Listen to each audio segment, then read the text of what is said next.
Let's go from the straight talkers in the US to a straight talker at home. And I'm joined now live from Melbourne by the former Victorian Premier, Jeff Kennett. Thanks for joining us, Jeff. Great pleasure, Chris. Just as well Winston Churchill wasn't one of the generals in America today. He'd be out. Yes, Winston Churchill was a bit tubby indeed. I don't think he would have passed the PT test at the time. Now, I want to get to some of your straight talking about the Liberal Party and about the coalition in opposition. You've singled out Andrew Hastie and Jacinta Nampijinpa-Price as not being team players at the moment. You say it's vital for the whole of the coalition, the whole of the Liberal Party, to get in behind Sussan Ley. Just explain why that is the case. Well, very simply, you will never win a battle, if that's the current phrase, if you're not united and disciplined. And you only have to see what's happened here in Victoria over the last decade or so, when personalities have become more important than the team. Sussan Ley has been appointed as leader. She deserves the respect and the assistance and support of those, not only in the party, but particularly those in shadow cabinet. And while they have shadow cabinet portfolios, they are quite at liberty to go publicly and speak about the issues that the party have agreed upon within that shadow portfolio. They have no right to be out there arguing cases publicly that have not been decided by the party. And that is to undermine the leader. It is to undermine the discipline that I'm referring to. And again, I can only say you only have to have a look what's happened here in Victoria over the last 14 years to understand that party opposition is more important than individuals. Well, here's a little sample of some of the social media posts that Andrew Hastie's been putting out there. We used to make complex things in this country.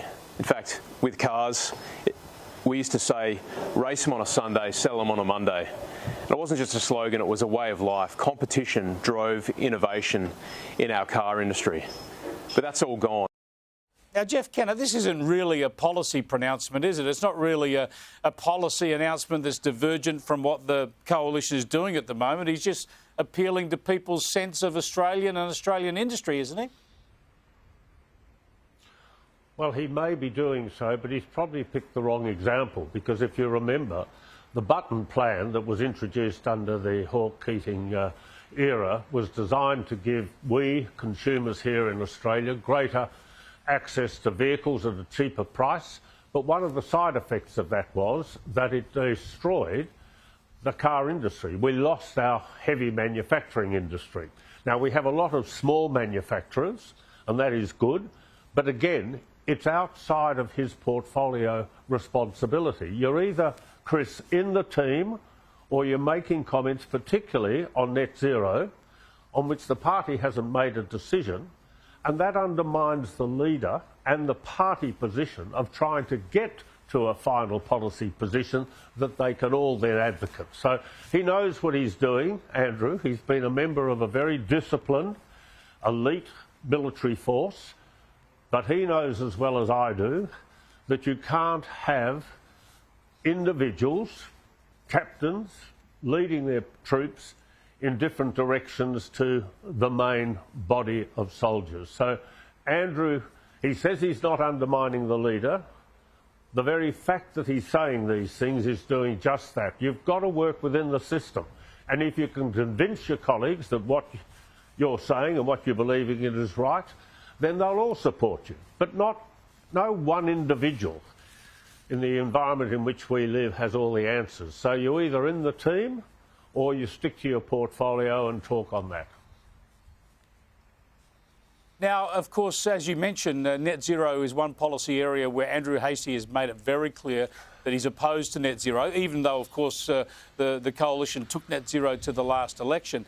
But isn't the problem here the fact that they still haven't made up their mind, the Liberal Party? That there is not a policy position. In fact, they've scrapped all their policies from the last election, and now they're in this policy vacuum. So how can Sussan Ley or her colleagues attack the government and hold them to account when they have no policy platform themselves?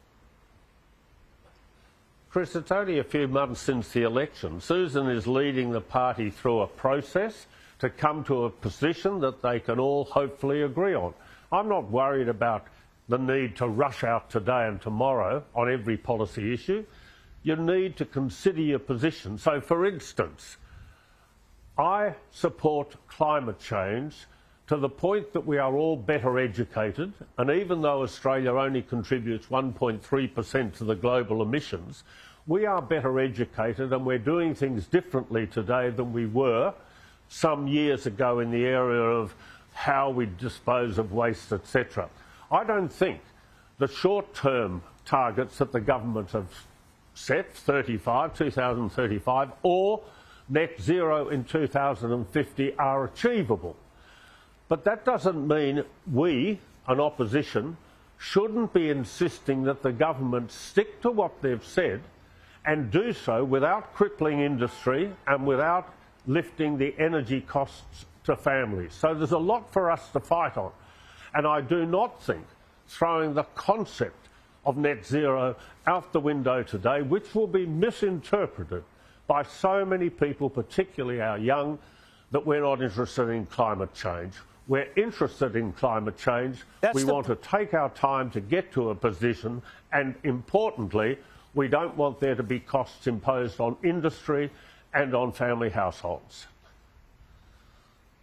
That's the problem, though, isn't it? That the idea of net zero is being interpreted as your care for the environment, your care for the planet. As you just said, net zero is not achievable. They won't achieve it. So why on earth should the coalition sign up to a plan that is not only very costly but can't be achieved? Isn't it time to re-educate the public about this, that you can actually reduce emissions without signing up to ridiculous goals?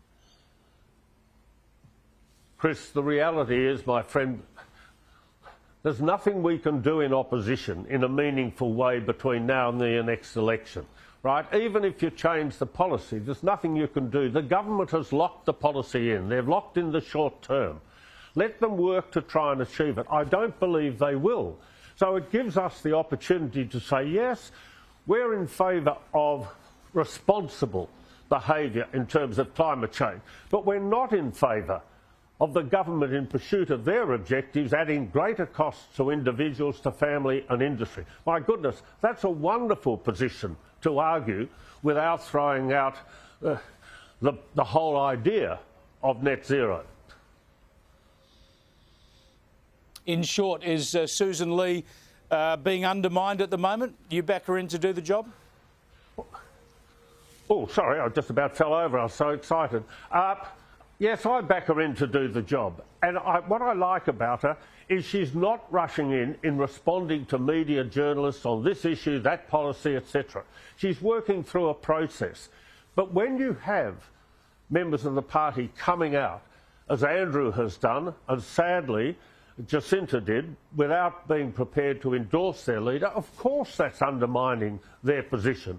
And I don't think that's acceptable.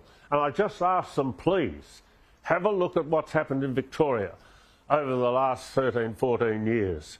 It has been personality politics, which I hope is now to an end. I do not want to see it being attracted into the Federal Liberal Party. I want them to be a united, disciplined opposition. Jeff Kennett, always good to talk to you. Thanks so much for your time. Great pleasure. Stay well. Jeff Kennett there, former Victorian Premier and Liberal Party elder there, with some words of advice for the Federal Party.